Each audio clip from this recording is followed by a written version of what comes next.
This morning, we're standing by to hear from the House Oversight Committee after Ghislaine Maxwell, convicted of conspiring with Jeffrey Epstein to sexually abuse minors, after she and her attorneys are putting all kinds of conditions on possible testimony to that committee, including immunity. The committee's initial reaction, no, but we're expecting to hear more. Let's get right to CNN's Caitlin Polance in Washington. And Caitlin, I have to say, hearing from Maxwell's attorney, they sound like they think they're in the driver's seat here. They certainly are approaching this as a negotiation where they have a fair amount of leverage. So Ghislaine Maxwell, John, she is willing to talk. That's what her attorney is saying. But is Congress actually wanting to hear from her, given the demands that her attorneys are laying out? According to a letter obtained by our own Caitlin Collins yesterday, the conditions, her attorney said, in response to this congressional subpoena, she was going to take the fifth. But if they want to actually hear from her, what she has to say, she wants a grant of formal immunity. She also wants the House Oversight Committee's questions in advance. In addition to that, she is asking for a delay for whenever she would come to talk to Congress, because she also, in her criminal conviction, is asking for help from the Supreme Court. She wants that resolved. That could be months from now. Her attorney also wrote in this letter, in response to the House Oversight Committee's subpoena, compounding these concerns are public comments from members of Congress that appear to have prejudged Ms. Maxwell's credibility without even listening to what she has to say or evaluating the extensive documentation that corroborates it. There's also, at the end of this letter, a suggestion that if President Donald Trump were to remove all of her legal risk with clemency, that's a pardon, then she would be willing to talk very openly with Congress. It's all on the table. Trump responded yesterday that nobody has approached him with it. Right now, it would be inappropriate to talk about it. So now we see what else happens. Ghislaine Maxwell, still unclear exactly what she would have to offer if she talked, and she is still serving a 20-year sentence at a federal prison in Florida. Yeah, the non-answer from the president, an answer in itself when he refuses to rule out, granting a pardon or commutation for Ghislaine Maxwell. Caitlin Polance in Washington, watching this for us. Thank you very much. With us now, former campaign manager for Marco Rubio's presidential campaign and partner for Firehouse Strategies, Terry Sullivan, and Democratic strategist and president of New Heights Communications, Christy Setzer. And I actually want to do something a little different than people have been doing in the weeks that people have really been focused anew on the Jeffrey Epstein scandal. I want to focus on the victims for a second here, because last night I spoke with Randy Kogan, who is a trauma therapist who has spoken to these victims for decades now. And she's very concerned about some of the language being used, particularly what she heard from the president yesterday in regards to Virginia Giuffre, who worked at the spa in Mar-a-Lago. President Trump said of Jeffrey Epstein, he stole her. And this trauma therapist was concerned about that language. Listen. That's exactly the kind of language I'm talking about. It dehumanizes these women. They have been trying to heal for 18 years. And every time they're on the road to recovery, something new comes out in the news. Something new, a meme in social media, a skit on a TV show, or a stand-up comedian bringing up Epstein. It's everywhere. So when they hear the fact that they're not being humanized, even by the president, they feel defeated. You know, Christy, for all the interest in this month, but even before, what are the victims getting from this? What is justice for them? Right. It's certainly not giving Ghislaine Maxwell immunity for her role in this child sex trafficking ring. Look, this has already gone to trial. She's been convicted. She's serving time in prison.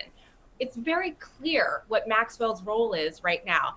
It is for her to do what she can to say that Donald Trump didn't play nearly as much of a role as you're thinking in all of this, that his relationship with Epstein wasn't as close as it probably looks from all the evidence around us.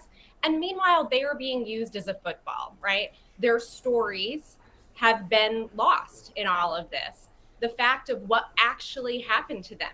Now, look, is it possible that if Maxwell goes in front of Congress and is forced to testify, that we'll also hear a little more about what was done to them?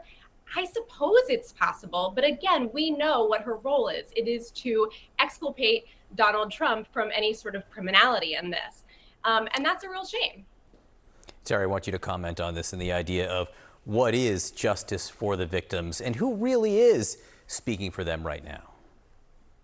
John, you're first, I'm glad we're talking about the victims because it is so important. This has become a political football, which is, at the end of the day, this guy and frankly this woman are monsters. They're convicted of not only just sex trafficking, which is horrific, but of children.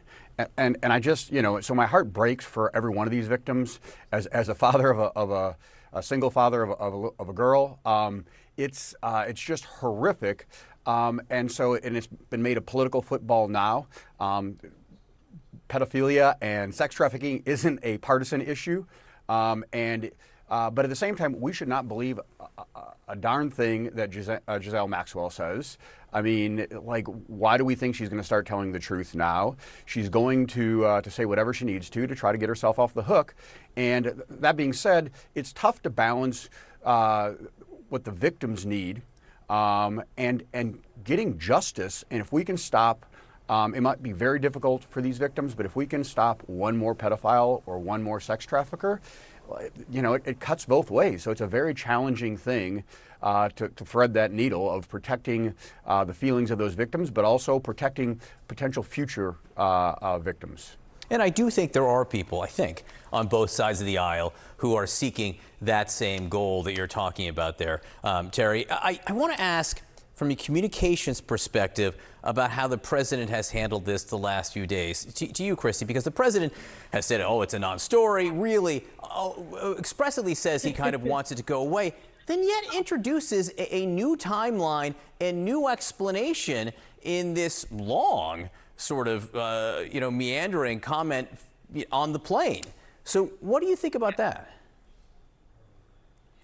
It is hilarious that they want the story to go away because everything that they're doing actually prolongs the story. I mean, the Republican Party, Donald Trump and his administration have a full court press right now on, in theory, trying to kill the story, but actually prolonging it. You have Speaker Mike Johnson actually shutting down the House early, sending everybody home just so that people can't talk about Epstein, or at least he hopes that by the time they get back from August recess, that they will no longer be talking about Jeffrey Epstein, Ghislaine Maxwell, and Donald Trump's role in it. You have Pam Bondi, who spent months hiring 1,000 attorneys to comb the Epstein file, flagging any mention of Donald Trump in it. That sure doesn't seem innocent to me. And then you have Donald Trump itself freaking out about even the slightest intimation that he's close to Epstein, for example, with this Wall Street Journal story about the birthday letter that he sent to Epstein, right? So all of these actions are the actions of people who look extremely guilty. And then finally, you have yesterday these comments about, quote, he stole her, which, as you mentioned, is incredibly dehumanizing language and makes it seem as though perhaps Donald Trump also believes these girls are things to be owned rather than sentient beings who get to have agency and decide things for themselves. So all of it is incredibly concerning. And I will say one last thing, which is that it's pretty rare that the American public agrees 90% on something. But that's about the percentage of Americans, 90%, that say, release all the Epstein files, see what's there, we deserve the truth. Terry, the other way to look at that, and I was wondering this when I was watching the video of him on the plane going on and on about it, is if he's determined that he doesn't have political risk here. There's nothing to indicate he's got any legal kind of sensitivity here at all, but that he's just decided this isn't hurting him politically, so I'll talk about it. Yeah, I don't know that they've thought that far ahead. They definitely have mismanaged this from just a purely crisis management standpoint. But the flip side of that is it's so difficult to prove a negative. If he didn't do anything inappropriate or wrong, you're trying to prove a negative. It's like the old saying, Senator, tell me when you stopped beating your wife, when you never did in the first place. And so he's got to try to prove that. And yes, he's digging a deeper hole for himself, being clumsy, but that's often what happens when in a situation like this, when you've got nothing to hide, you do a poor job of explaining it. Terry Sullivan, Christy Setzer, appreciate you both being here this morning. Thanks very much.